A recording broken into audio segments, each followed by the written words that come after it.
All right, I'm going to talk about rates. That's it. Well, okay, it's not it. I'm going to show you a whole bunch of bullshit to go along with it. What's going to happen with rates? That's the number one question I get in my comments, and I'm going to talk about that. So let me start from the beginning. Where do I see rates going? I see them going down. Why? Well, the natural rate of interest in Canada right now is below 2%. So if we're above 2%, we're restricting the economy. Just a reality check on where the economy is right now. Our unemployment rate is 7%. It's closer to 9% in our urban areas like Toronto and Vancouver. And for reference, we're back to the level we were at back in 2016 after the great commodities collapse. Now, you know, oil prices crashed. Everything went sideways in Alberta. Jobs were lost across the country. That's where we're at right now. Oh, economy's running so hot. Pre-pandemic unemployment rate, 5.5%. Post-pandemic unemployment rate, 4.8%. Oh, we can't have that.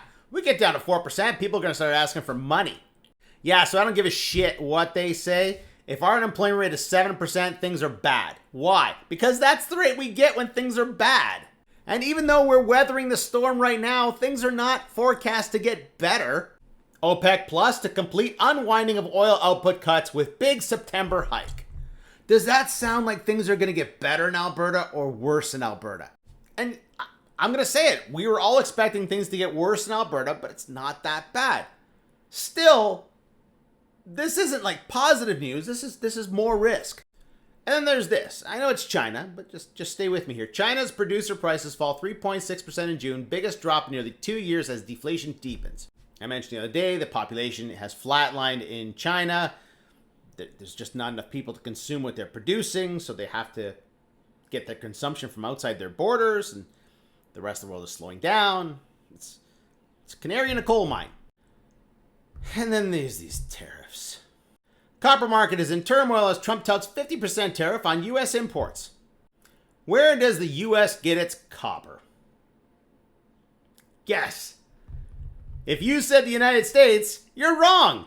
It gets most of it from Chile, and then second most from Canada.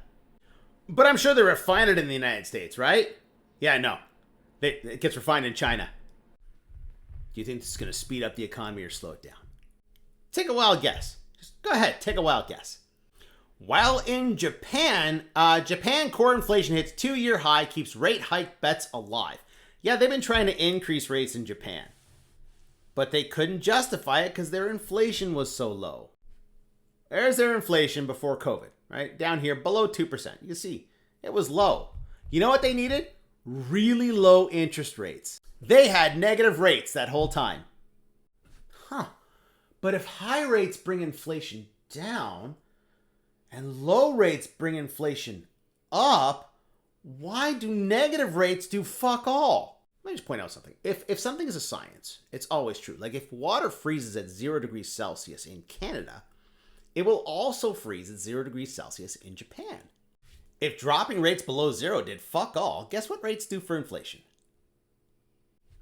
Now here's something. Japan's May real wages fall the most in nearly 2 years. That's right, it's not just us. People in Japan aren't getting paid either. What is Japan most worried about? Slow rate hikes could cause wage price spiral, BOJ paper says. I would like to point out that the wage price spiral has never once actually happened. It's a thing that just got made up about 50 years ago. Totally hypothetical. Oh, well, if people get paid more, prices are going to go up. It's going to exacerbate inflation. Yeah, no, it's not what happens. Just like moving rates around does fuck all too.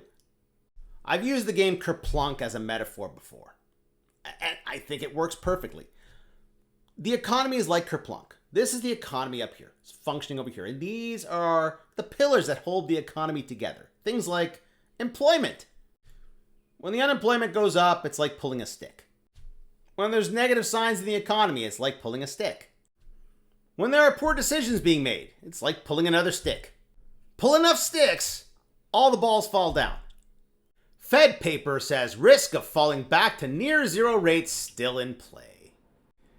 What do you think is going to cause this? Yes, the sheer boneheadedness of ignoring what's happening out in the real world. Ignoring the obvious signs that something is wrong somewhere. The very obvious need to stop pulling sticks from the game of Kerplunk. So I don't know what to tell you. We need to cut rates. We should have cut rates more. Now, we should have started cutting rates earlier. Things are bad. How bad does it have to get? If they wait any longer, it's gonna get really bad. And just a reminder, near zero rates or less than zero rates will do fuck all.